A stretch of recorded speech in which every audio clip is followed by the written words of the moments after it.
Weihnachten ist nicht mehr weit und damit stellt sich für viele Autofahrer die Frage, wie transportiere ich jetzt eigentlich meinen Christbaum nach Hause? Das hängt natürlich ganz von der Größe des Baumes ab.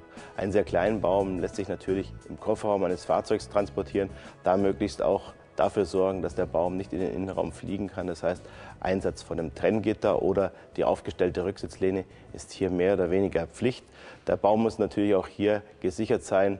Er darf nicht zu weit über das Fahrzeugheck hinausragen und wenn ja, dann muss er hier deutlich gekennzeichnet sein. Für größere Bäume bietet sich der Dachträger an. Aber was ist im Falle einer Vollbremsung oder gar bei einem Unfall? Ein solcher Extremfall sollte bei der Verladung und Befestigung des Baums durchaus in Betracht gezogen werden. Eine mannshohe Tanne bringt um die 30 Kilo auf die Waage. Bei einem Aufprall mit 50 km/h zerren in diesem Fall 750 Kilo am Dachträger. Der ADAC hat getestet, was in so einem Fall passieren kann. Die Tanne wurde mit dem Stamm nach vorne zunächst mit den üblichen Gummi-Expandern sorgfältig verspannt. Das Transportnetz darf übrigens keinesfalls zur Befestigung herangezogen werden. Dann der simulierte Aufprall mit 50 km/h. Der Baum zerreißt dabei mit einer Beschleunigung von über 700 Kilogramm die Expander, so als seien sie überhaupt nicht vorhanden.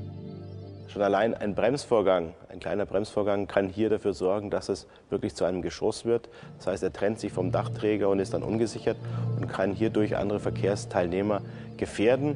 Bei einem Unfall, wie wir ihn hier simuliert hat, natürlich noch viel schwerwiegender. Dann kann es wirklich zu einem extremen Unfallrisiko kommen, wenn der Baum letztendlich einem Unfallgegner hier durch die Heckscheibe fliegt oder im schlimmsten Fall auch noch durch die Frontscheibe eines entgegenkommenden Fahrzeugs. Diesmal wollen wir es besser machen. Die Tanne wird mit 2 Spanngurten am Dachträger verankert. Der Stamm wird auch hier in einer Schlaufe zusätzlich gesichert.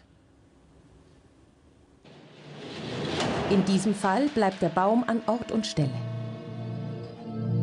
In der Zeitlupe wird deutlich, welche Kräfte an der Tanne zerren, aber die Spanngurte sorgen für einen sicheren Halt. Hierbei muss man wirklich Sorge tragen, dass nicht schon allein bei einem Bremsvorgang der Baum sich hier vom Träger trennen kann. Das heißt, ein Einsatz von einem stabilen Spanngurt, der um den Baumstumpf geschlungen wird, ist hier eigentlich Pflicht.